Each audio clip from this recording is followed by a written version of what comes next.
आदिवासी संरक्षण संवाद में पुराना विधान सभागार में हम लोग उपस्थित हुए हैं और आदिवासियों के ऊपर या झारखंडियों के ऊपर क्या चीज हो रहा है हर किसी को हम लोग को पता है। अभी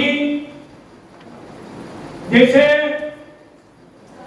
हम लोग एकता के लिए बोल रहे हैं, आज यहाँ पर विभिन्न क्षेत्र से यहाँ पर आए हुए हम लोग हैं और कि हम लोग का चिंता है कि यहाँ पर आदिवासी या झारखंड कैसे बचे। अभी देखिए कि यहाँ पर झारखंड में आदिवासियों का 28 आदिवासी विधायक हैं और ना उन लोग परिसीमन का बात कर रहे हैं ना जो कुछ का बात कर रहे हैं। उन लोग कुछ बात नहीं कर रहा है। जो संगठन में जो काम कर रहे हैं लोग उन लोग परिसीमन का बात कर रहे हैं और इसलिए ये जो बैठक जो है, क्या हम लोगों का चुनाव में सपोर्ट करने के लिए हम लोग पैदे हुए हैं क्या जन संगठन? और उन लोग भक्त में खड़ा होगा, उन लोग नहीं बात कर सकता है क्या? इसलिए कहने का ये है कि हम लोग को आज इस बैठक में भी कुछ निर्णय लेना पड़ेगा कि 28 विधायक को पूछना पड़ेगा कि आप लोग आदिवासी है कि नहीं है। अगर उन लोग है तो आदिवासी के लिए आप अभी तक क्या बात किए हैं वो सबको पूछना पड़ेगा। अगर हम लोग नहीं पूछेंगे तो अभी जैसे कुमार चंद मार्डी का जैसे बात हो रहा था कि ऐसा अभी बूढ़ा नहीं हुआ है और नौजवान से अभी बूढ़ा हो चुका है। नौजवान से ही आदिवासियों को या गांव को कैसे विकास होगा उसी का बात कर रहा था। अब बाद में हम लोग को भी अभी साधु होकर जो नौजवान है ये भी उसका कुमार चंद मार्डी जैसा बूढ़ा हो जाएगा अगर हम लोग को नीति अगर हम लोग अपना नीति आदिवासी नीति अगर नहीं अपनाने से। बस इतना ही बोलकर मैं अपना है और विभिन्न जैसे बता रहे हैं आदिवासी समाज को लेकर ये क्या है? हाल के दिनों में आपने देखा कि एक छोटे से संगठन समूह आदिवासियों का एक समूह तथाकथित देखा आपने कि दिल्ली में उन्होंने एक प्रोग्राम आयोजित किया था आदिवासियों का संगठन बोल करके और वहाँ पर उस कार्यक्रम में अमित शाह आते हैं गृह मंत्री और वो कहते हैं कि आदिवासी वनवासी है, मतलब आदिवासियों को उन्होंने वनवासी बोल करके संबोधित किया। तो ये संबोधन जो है वनवासी हमारे लिए बेहद अपमानजनक था। और इधर आप देखेंगे डीलिस्टिंग की भी बात चल रही है, सरना एसआई को लड़ाई कराने की बात। दूसरा एसआईआर को लेकर के जो अभी एक डर बना हुआ है, खौफ बना हुआ है आदिवासियों के बीच में। जैसे आपने देखा कि बंगाल में किस तरह से 28 लाख जो है वोटरों को अचानक से काट दिया गया एसआईआर के नाम पर और इस वजह से चुनाव के जो परिणाम है वो एकदम बहुत ही अलग परिणाम आया जिसके बारे में किसी ने सोचा नहीं था। तो 2029 का जो चुनाव है झारखंड में भी होगा और एसआईआर अभी शुरू हो चुका है हमारे यहाँ, मैपिंग वगैरह शुरू हो गया। तो इसको लेकर के भी एक आदिवासियों के बीच डर बैठा हुआ है कि अगर झारखंड में भी बीजेपी की सरकार आती है तो फिर हम आदिवासियों के साथ क्या होगा, उससे हम लोग को कैसे अपने आप को बचाना है, सुरक्षित करना है। ये मंच के माध्यम से आप लोग एकजुट होकर के क्या मतलब आगे? हाँ, हम लोग चाहते हैं कि एकजुट होकर के हम लोग जो केंद्र सरकार जो आदिवासियों के खिलाफ इस तरह का साजिश कर रही है उसके खिलाफ हम लोग एक मजबूत संघर्ष खड़ा करना चाहते हैं और विद्रोह अपना विरोध दर्ज करना चाहते हैं। पूरा जी जी। तो डीलिस्टिंग का मामले को लेकर क्यों आप लोग भयभीत हैं, क्या दिक्कत है उसमें? डीलिस्टिंग देखिए, डीलिस्टिंग तो ये भी उनका ही एजेंडा है, आरएसएस का एजेंडा है। डीलिस्टिंग होता है तो निश्चित रूप से उससे हमारी जो आदिवासियों की जो जनसंख्या है वो प्रभावित होगी और सीधे में आदिवासी का तो डीलिस्टिंग नहीं होगा। जो गैर आदिवासी हैं, जो आदिवासी में घुस करके अपना आदिवासियत बता रहे हैं उन लोग को डीलिस्टिंग होगा।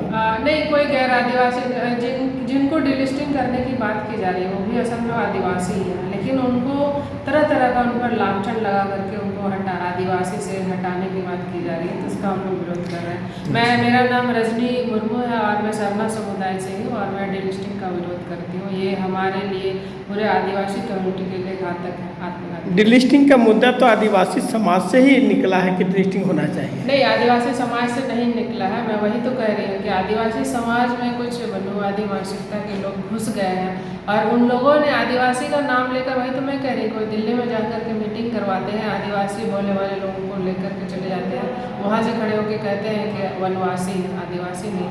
जिस आदिवासी शब्द के लिए हम लोग इतने सालों से अपने आप को दर्ज करना चाह रहे हैं कि हम आदिवासी हैं, मतलब जो आदिकाल से यहाँ पर रह रहे हैं, मूल निवासी यहाँ के जो है, यहाँ के जो राजा हैं, उनको ही आप वनवासी बता रहे हैं। तो ये हमारे लिए अपमानजनक है।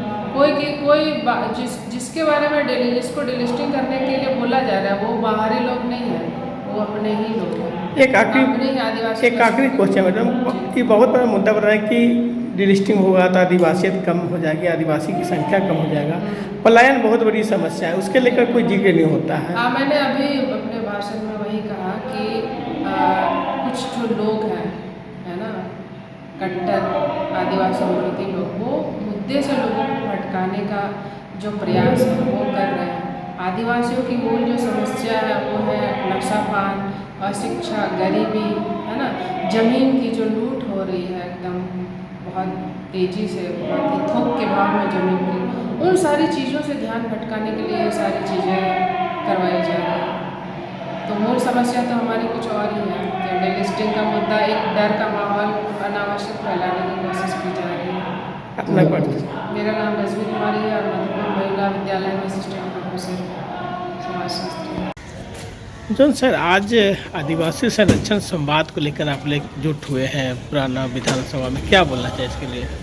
देखिए, आदिवासी संरक्षण संवाद झारखंड के विभिन्न इलाकों से, अलग अलग समुदायों से आए हुए जन संगठनों का एक संवाद है, जिसमें कि लगातार इधर आरएसएस और बीजेपी आदिवासियों के ऊपर में हमलावर हो गई है। वैसे तो पहले से उनका आंतरिक राजनीति चल रहा था, लेकिन 24 मई 2026 को जो उन्होंने लाल किला में